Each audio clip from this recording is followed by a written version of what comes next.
Sometimes people follow a trail that no one made. Sometimes a map looks too precise to be real. And sometimes you feel like the route knows you better than you know it. August. An ordinary park, an ordinary group. But one person returns along a different line than he left, and another doesn't return at all. They say the boots were removed too carefully, as if on command, as if it wasn't fear, but something like obedience. But who, or what, could have given such an order? They found a map, but not the one they give out at the station. This one looked like a copy of a copy. Handwritten, only 3 words. One of them crossed out. The other 2 were repeated in a journal that was supposedly destroyed. There was a journal, but not hers, and the route in it led in a direction that had long been closed. Not because of a landslide, not because of the weather. It's just that no one else was going there. Someone knew where she was going, or wanted her to go there. Too many coincidences for a solo foray. Some sections of trails disappear from the map, not because they don't exist, but because no one needs them anymore. This story is not about poor preparation. This is a story about how the right actions lead to the wrong place. San Juan National Park, Northwest Colorado, August 3, 1990. The weather was stable. Morning fog in the foothills, temperatures in the low 60s, no precipitation in the forecast. A small seasonal camp at the park was working with a group of volunteers, cleaning trails, marking maps, running errands for rangers. 5 campers, 2 service members.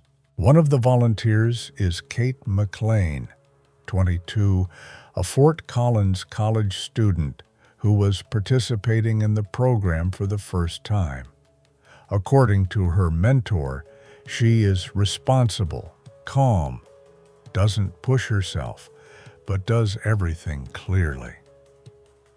In the morning, at about 7:40 a.m., Kate approaches Ranger Howard Sims and asks to take a map and walk to the Fair Pine South overlook to check the condition of the old signs.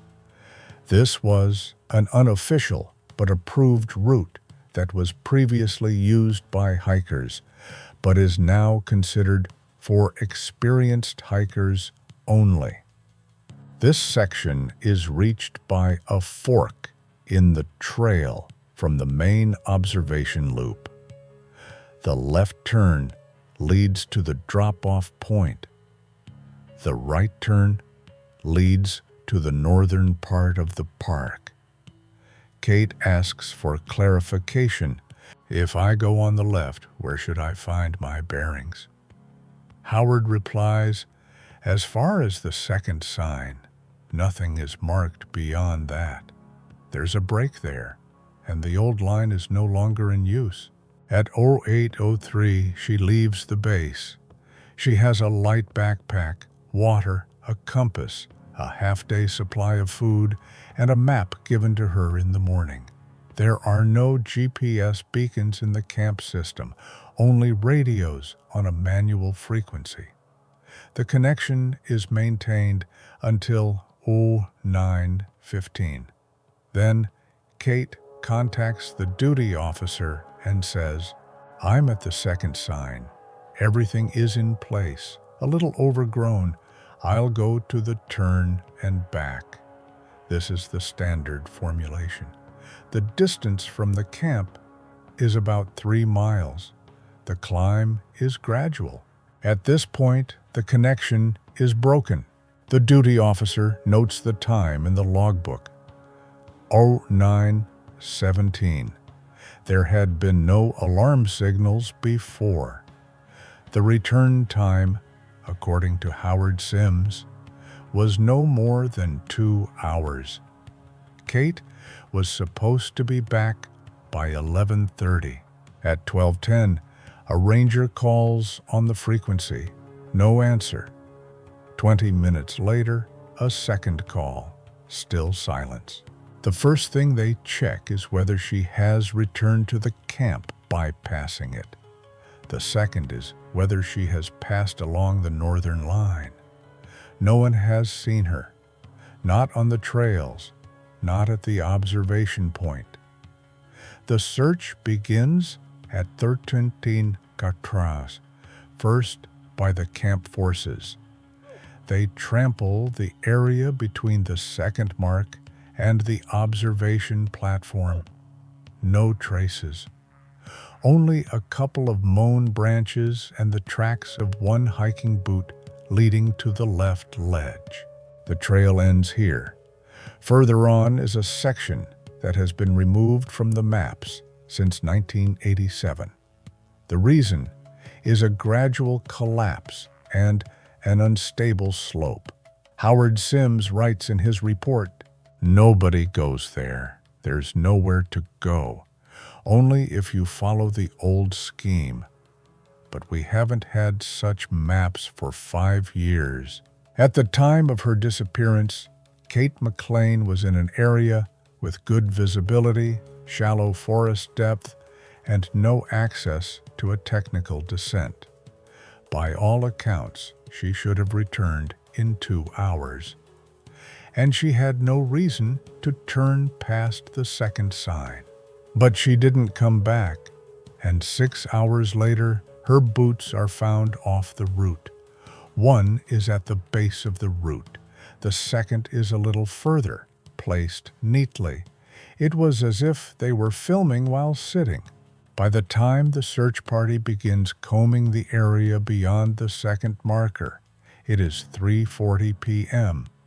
More than 7 hours have passed since Kate left camp. The first alarming discovery is made at 4:12 p.m. A hiking boot, women's size 6, Keen Targi the Sow, placing neatly against a tree root at the edge of the lookout line. 60 yards down the mountain is the second boot. No signs of drag, no breaks in the straps, no dirt. Rescuers initially thought she might have changed her shoes, but her belongings did not list any other footwear when she left. The boots were covered in dust, typical for the eastern part of the plateau, which is not on the route where she was last seen. Based on this, the group coordinator makes a decision to expand the search area and request support from the southern entrance to the park. Additionally, the map given to her in the morning is checked. In the duty documentation, the map is recorded as standard. Sheet 4B, Overview Route, 1989 edition. But already at 18:05, one of the rangers, Carl West, raises an important question. On the back of the map, an old line has been added, in pencil, very thin, as if from tracing paper. The map that Kate took with her is returned to headquarters by the duty officer. Everything on it corresponds to the 1989 format, except for one thing. In the lower sector, under the main path, a thin, almost invisible line is drawn by hand, designated as Contour Passage FP. This line was actually used until 1987. It led along the southern slope to a technical bypass, closed after 3 collapses. Since 1988, officially removed from the schemes. According to protocol, volunteers are not allowed to use outdated routes.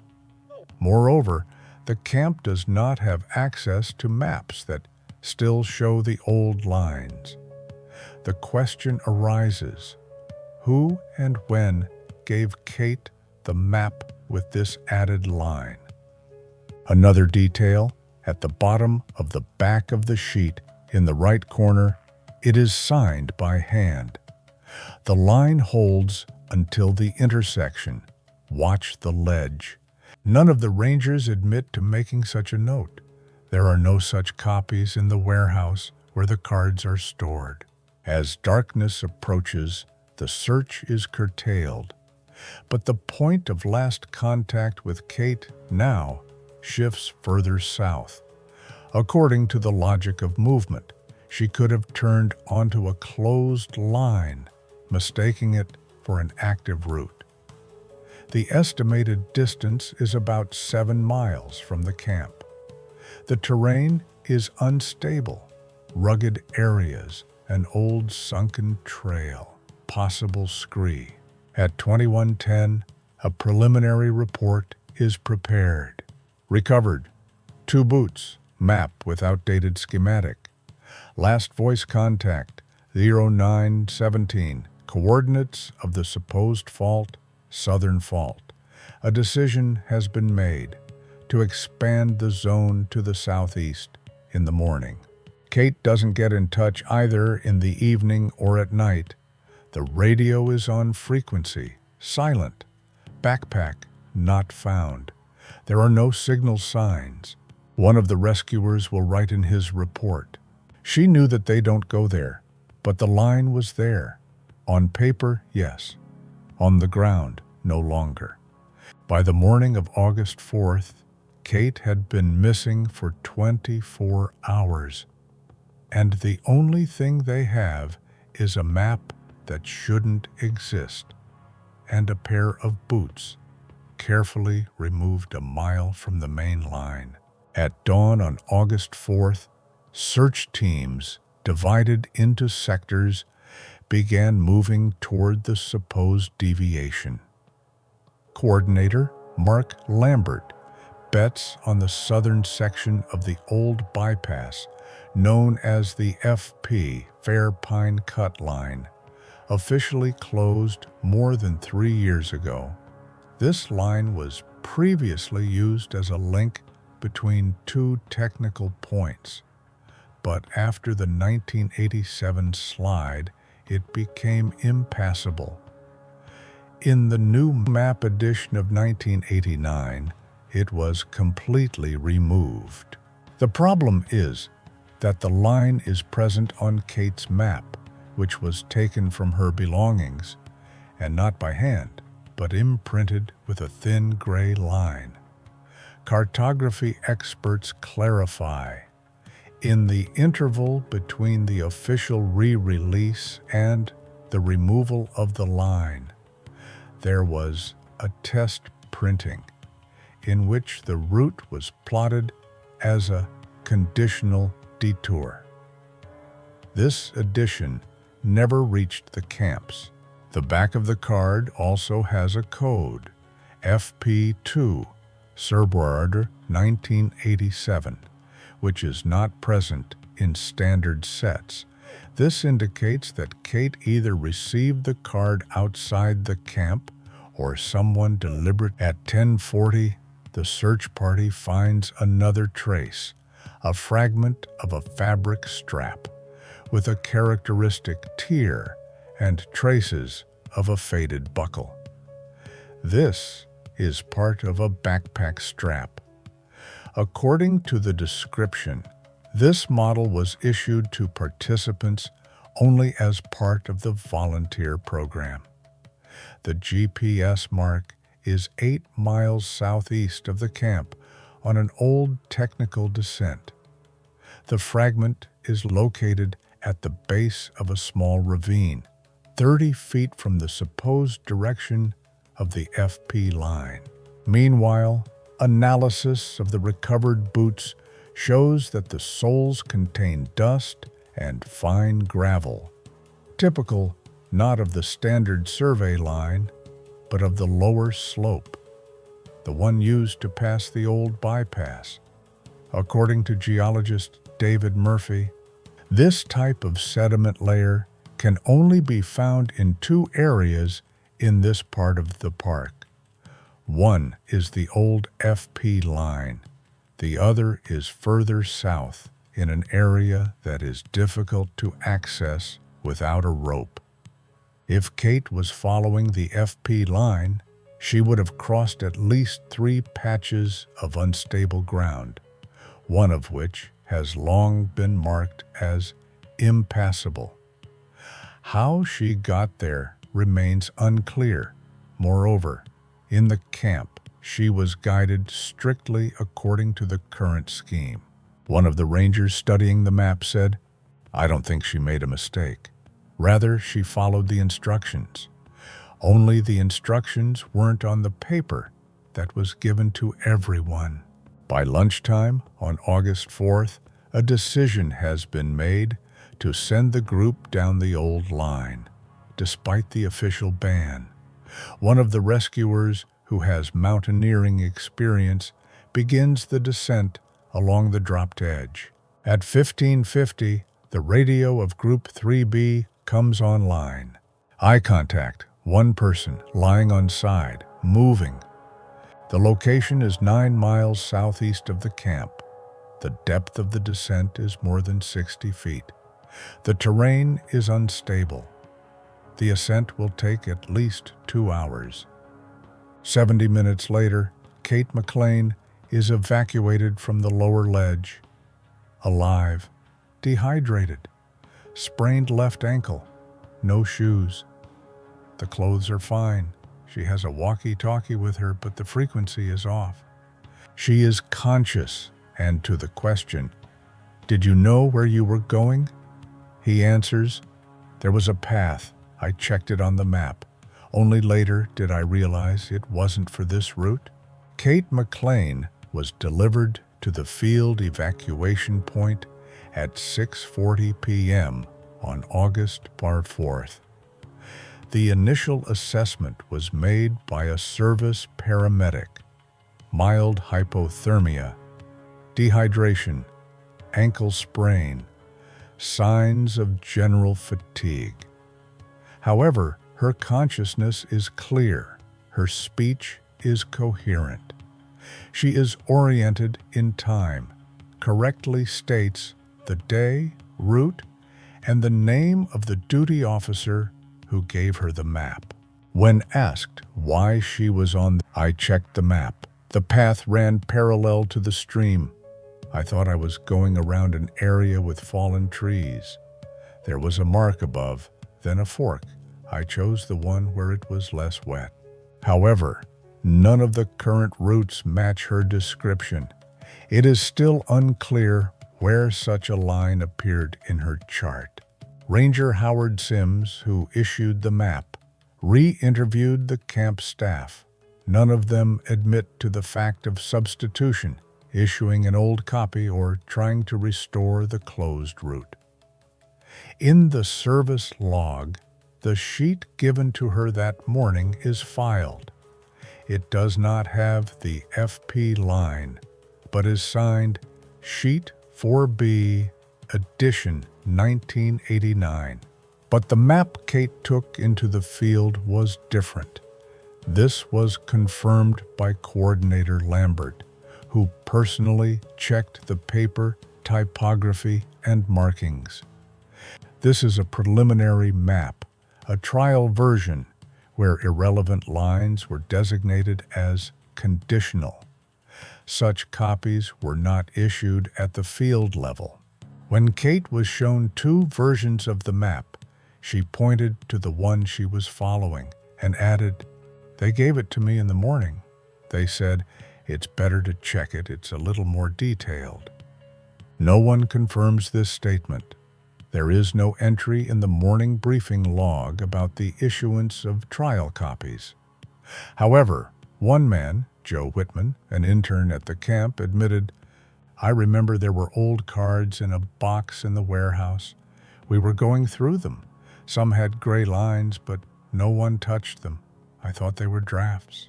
The warehouse is sealed. 7 sheets are removed from the box, 3 of which do indeed have the thin gray line of the FP bypass. All of them have the stamp preliminary, not for distribution.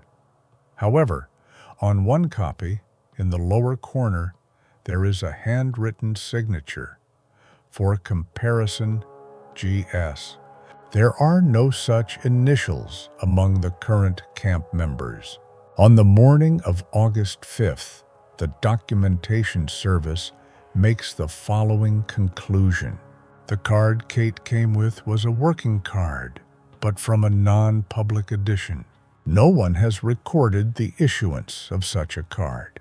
The presence of this card in the tent camp is not provided for by the protocols. As of 08:30, Kate remains under observation. She remembers the route, but doesn't see anything strange about it. I was following the trail. Everything was right. It was just that the line broke earlier than I thought. I decided to move along the stream, all down, but it turned out the wrong way.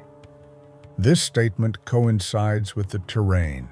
Indeed, it is possible to descend from the southern slope, but only along the technical line, which was removed from the maps 3 years ago. The search operation is closed, but the question remains: who and when left the map in the camp that she followed? Kate McClain was found on the south face, about 9 miles as the crow flies from camp, at the lower exit of the old FP technical bypass, 38 feet below the main route, on a bench where the drill team support platform had previously been located. The area itself is not intended for walking. The terrain is rocky, with loose soil, undergrowth, and faults that, according to geologists, could crumble at any moment. Since 1987, access has been officially prohibited, and the route has been removed from all working maps. The markers indicating the passage have been dismantled. However, Kate found herself at a point designated in the old map as Emergency Descent 3B. She was lying on her side under an overhanging rock slab. Her jacket was off and carefully placed under her head. With her, a backpack, whole, a compass, 1 flask of water, almost empty, and a map folded in 4, the same one with the FP line and the note "holds to the ledge." When the rescuer approached, she raised herself. The pulse is weak, but even. The face showed signs of sunburn and chapping. The feet were wearing dirty and damaged socks. Both feet were bruised. The left ankle was swollen, later confirmed to be a sprain. No fractures, no cuts, no signs of an attack. The most disturbing thing is how she got there. The last 600 feet is a section of drops, rocky outcrops, and slopes of up to 60 degrees. Descending there without help would be a serious risk. According to a rescue climber, "We belayed each other during the descent. Even with a rope, it's not safe there." She could have passed if she walked slowly, holding on to everything she could, but then she would have left traces. However, there were no traces, no broken stones, no scratches on the rock, no branches, no fabric. It was as if she appeared below without movement above. The backpack was not damaged. The contents are neatly packed: a first aid kit, a candy bar, a second compass, spare, a spare t-shirt, a miniature notebook. There is one entry in the notebook: "I checked the line. Then it was all over. The descent was not for us, but it was there." Microscopic particles of quartz sand were found on the soles of her socks, typical of the southern crack, the same one that was used in the 1980s as an emergency route. There are no other areas with such a composition in the park. When asked why she took off her shoes, Kate said, "I couldn't go down in them. They were slippery. I tried barefoot, then it hurt, but I didn't want to go back." Her actions are consistent with survival. Took shelter from the wind, saved water, did not move at random, tried to get out in the direction down the stream. But all this was in an area she wasn't supposed to know. She had no training in technical routes. Her card is unofficial, and yet it had reached a point that only pre-1987 employees could have known. The question remains open. Who gave her a map with a route that doesn't exist? And most importantly, why did she believe that she could walk on it? When Kate McClain's backpack arrived at the records desk, it contained nothing beyond the standard volunteer gear: a first aid kit, 2 compasses, a paper map, gloves, a thermal jacket, 2 canteens, one nearly empty, the other untouched, a field notebook, and a pack of energy bars. One was left half-eaten. However, a number of items attracted the attention of investigators, primarily a map and a notebook. The map is the same copy, with the gray line indicating the technical bypass of the FP, removed from the current schemes since 1987, printed typographically with a field for notes. At the bottom is a stamp: preliminary, not for distribution. On the backside, the following inscription has been added in pencil: "Along the edge, holds if not knocked down." This fragment matches the description of the site where she was found: a rocky outcrop with an unstable edge, over which Kate apparently descended without a safety harness. When the card was held under infrared light, it became clear that there had previously been another line in the corner that had been erased. Judging by the remains, GS is not for independent passage. Such instructions were added to copies intended exclusively for technical personnel. According to the inventory, no volunteer should have received such a card. There are only 3 entries in the notebook. Weight 45. Everything is stable. There is a sign. 0917. Turn down the bottom. There's a line. 1050. The trail split. Landmark. Down the left edge. These records match what search engines recorded. Radio broadcast from Ocean 917, the last confirmed contact. Also in the backpack was a thin laminated sheet, smaller than the standard format. On it was a short checklist of technical inspection, presumably from old evacuation service manuals. Contents: check the landmark above. Keep the line along the edge. Don't trust the first reset. Entry below is only possible in dry weather. No camp staff member acknowledged this sheet. Such instructions are not issued in the current system. Later, when analyzing the document, one of the officers noted, "This is not a modern protocol. This is an instruction from the times when lines were designed by hand, not through a system. They actually used such laminates back then." The item looks old but well maintained. On the reverse side, there is a signature in ballpoint pen: FP3 Tech. Input. There are no such designations in the open database. When asked who gave her this sheet, Kate said, "It was on the map. I figured that's where it was supposed to go. I checked it. It made sense." The psychologists who conducted the initial interview did not record any signs of delirium, panic, or false memories. Kate is lucid. All answers are clear, repetitive, without contradictions. Her actions are rational. Only the route shouldn't have existed. Officer Lambert summed it up in a memo. She survived because she moved along a line that, in her mind, was relevant. The problem is that this line disappeared from the maps 3 years before she came to this camp. While Kate McClain was recovering, a full audit of the camp's cartographic materials began. The storage facility where volunteers received paper maps and instructions was temporary.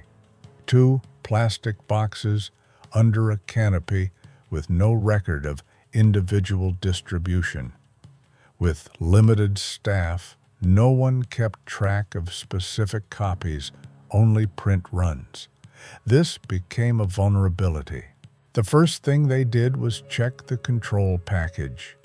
Officially, the camp had 30 copies of Sheet 4B, the current map without technical lines. When they recounted it, they discovered 27 pure official, 2 with participant marks but without gray lines, 1 with a gray FP technical line like Kate's. There are no records of these cards being received at the camp. It has been established that the map with the gray line was issued on the morning of August 3rd, but by whom is unclear.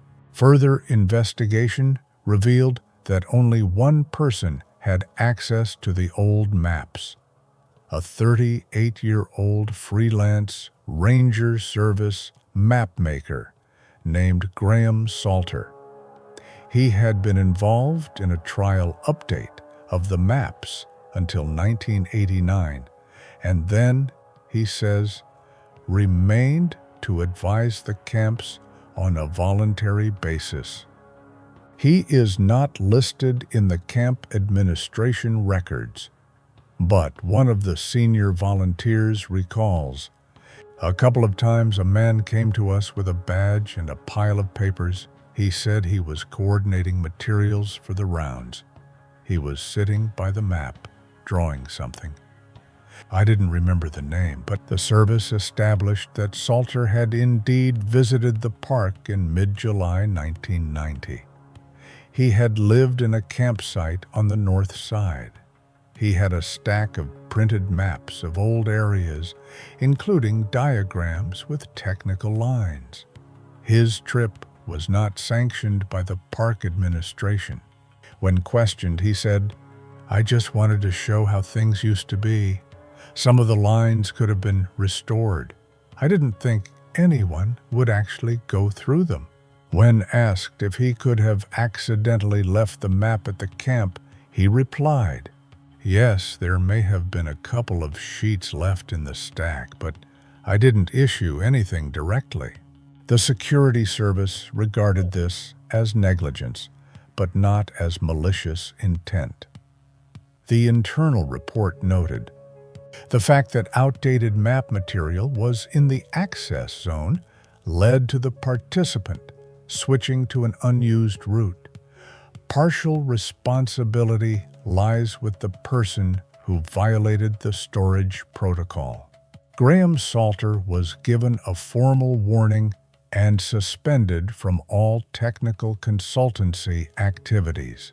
But one question remains unanswered. Why did Kate find this card relevant? Her explanation was simple. The line coincided with the relief. Everything was clear on the spot. I didn't know the map was old. It looked like a regular one.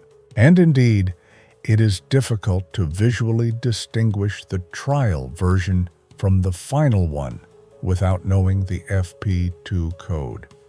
And the thin line on the paper seemed to be part of an official scheme. In the end, it all came down to a chain of coincidences. Unauthorized card, random issue, a landmark that coincided with the actual terrain, descending along a line from which all marks have long since disappeared. And the person who wasn't supposed to know about this route survived, because he walked along it as if he knew what he was doing. The official investigation was closed on August 6, 1990.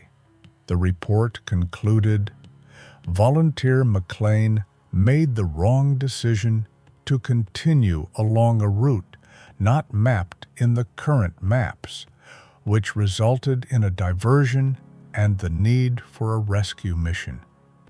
But the Rangers' records also contain a second part, one that was not included in the public report.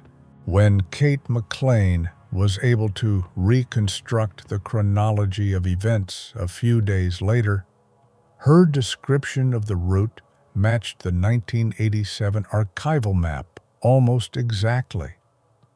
The turns, the windy sections, the bypass fault, even the slope at the last ledge, everything was described as if she had already climbed this line. And yet, as the training service confirmed, she had never received any theoretical or field instruction on the old routes. One of the officers wrote in his personal note, "This is not a random error. She was moving according to the logic of the route, which was removed from the maps before she arrived at the camp. She knew where to look for the edge, where to expect a cliff, where to follow the stream. No newbie describes such details, but she did." Kate did not claim any feeling or intuition. She spoke sternly. "I checked the line. It was leading. I saw that the slope matched. When it got steeper, I followed the stream because the map said, 'Down the edge, holds if not knocked down.'" After the case was closed, park officials updated their map storage protocols and removed all outdated copies, including test print runs, from the camps. Graham Salter's name no longer appears in official correspondence. Kate returned home a week later. The medical report showed full recovery, no complications. When interviewed by a psychologist, she answered all questions calmly. When asked, "Would you go there again knowing the route was closed?" she replied, "If I saw the same map, yes, I would believe it, because then it all looked right." There was no breakdown, no panic, no dramatic fall in this story. She just went out onto a familiar path in the morning. "I turned where the map showed the turn, and it reached a point where it was no longer part of the system." Ranger Sims wrote in his last report, "She went where she shouldn't have gone, but not because she made a mistake, because she followed the instructions, just not ours." So that's the story. These were all the official pieces of evidence listed in the case. If you've ever experienced something similar, on a hike, on a trail, out in the woods, share it in the comments. Maybe not with you, but with someone you knew. Sometimes small details can open up something bigger. And if this story stuck with you, save the video. Add it to a playlist. Come back to it later. Sometimes the full picture only makes sense the second or third time. And if you feel like someone's hiding something here, say it. Cases like this often stay alive only because someone refuses to forget.